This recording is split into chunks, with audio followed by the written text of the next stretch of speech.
Hija l-ikbar edizzjoni li qatt saret dik tal-Festival Internazzjonali tal-Ikel f'Malta, f'post ikbar u iktar miftuħ. Il-Fosos tal-Florjana, l-Awtorità Maltija għat-Turiżmu l-MTA qed tistieden lil pubbliku jara tradizzjonijiet kulinari minn madwar il-pajjiż. Din is-sena l-festival se joffri aktar minn 1000 tip ta' ikel differenti minn 40 pajjiż. Bil-pubbliku jkollu ċans isir jaf aktar dwar it-tomiet tal-kċejjen differenti madwar id-dinja.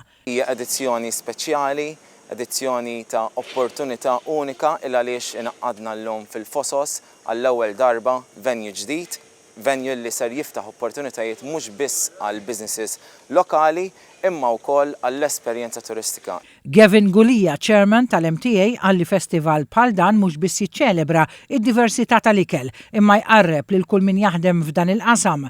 Qal li jservi wkoll biex juri d-diversità li toffri Malta għal kull min irid iżura.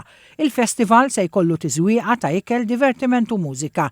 Il-Festival Internazzjonali tal-Ikel ta' Malta jiftaħ l-4 ta' Wissu u jibqa' sejjer sal-Ħadd li ġej.